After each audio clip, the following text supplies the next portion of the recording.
சுற்றுச்சூழல் மாசுபாட்டால் பல இடங்களில் நோய் தொற்றுகள் ஏற்பட்ட பெரும்பாலான மக்கள் பாதிப்படைந்து வருகின்ற நிலையில் பள்ளி வளாகத்திற்குள்ளாக சாக்கடை நீர் புகுந்த மாணவர்கள் மிகுந்த சிரமத்திற்கு உள்ளாகி வருகின்றனர்.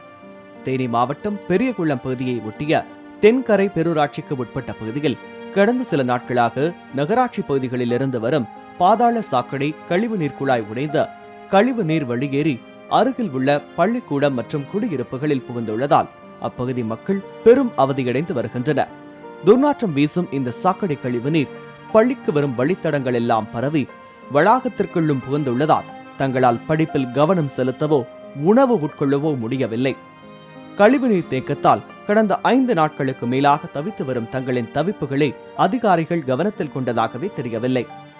படிக்க வந்த தங்களுக்கு பரிதவிப்பையும் பாதிப்பையும் ஏற்படுத்தி வரும் இந்த பாதாள சாக்கடை நீர் உடைப்பை சரி செய்த தங்கள் பள்ளியை மட்டுமன்றி அப்பகுதியையும் சுற்றுச்சூழல் மாசுபாட்டிலிருந்து காக்க அரசும் அத்துறை அதிகாரிகளும் விரைந்து நடவடிக்கை எடுக்க வேண்டும் என்ற கலக்கத்துடன் மாணவர்கள் கோரிக்கை வைக்கின்றனர். ஸ்கூலுக்குள்ள சாக்கடை தண்ணி வந்துருச்சு, வெளியில பூரா தேங்கி நிற்குது. ஸ்கூல்ல தண்ணி வந்து ரொம்ப வாடை எடுக்குது. அதிகாரி யாரும் இந்த நடவடிக்கை எடுக்க மாட்டாங்க. உட்காந்து படிக்க முடியல, சாப்பிட முடியல, பேச எதுவும் விளையாட முடியல, எதுவுமே செய்ய முடியல. ஒரு வாரமாக ஸ்கூலுக்குள்ள தண்ணி வந்து தேங்கி நின்று ரொம்ப வாடை எடுக்குது. அதனால அதிகாரி எல்லாரும் நடவடிக்கை எடுக்க மாட்டாங்க. நடவடிக்கை எடுக்க மாதிரி ஸ்கூல்காரங்க சொல்றாங்க.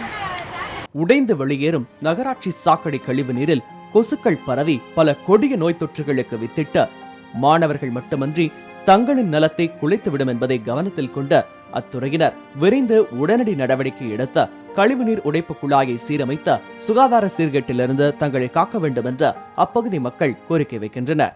உடனடியாக மக்கள் கூட அவதிப்படுறாங்க. இந்த பகுதியை அவதிப்படுறது மாணவர்கள் கூட அவதிப்பட்டு இருக்காங்க. உடனடியாக நகராட்சி நிர்வாகமும் மாவட்ட ஆட்சித்தலைவர் உடனே தலையிட்டு உடனடியாக இதுக்கு விமோசனம் பண்ணணும்.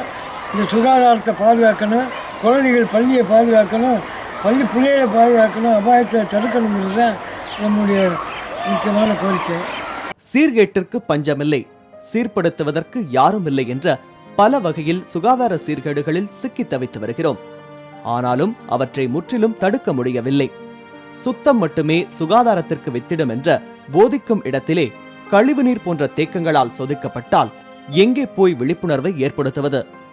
மக்களின் நலன்களே நாட்டின் பலங்கள் என்பதை கவனத்தில் கொண்டு செயல்பட்டால் சீர்கேட்டையும் சிறைப்படுத்தலாம். லோட்டஸ் செய்திகளுக்காக பெரியகுளத்திலிருந்து மதன் அசோக்குமார் மற்றும் நாகேஸ்வரி சௌந்தரராஜன்.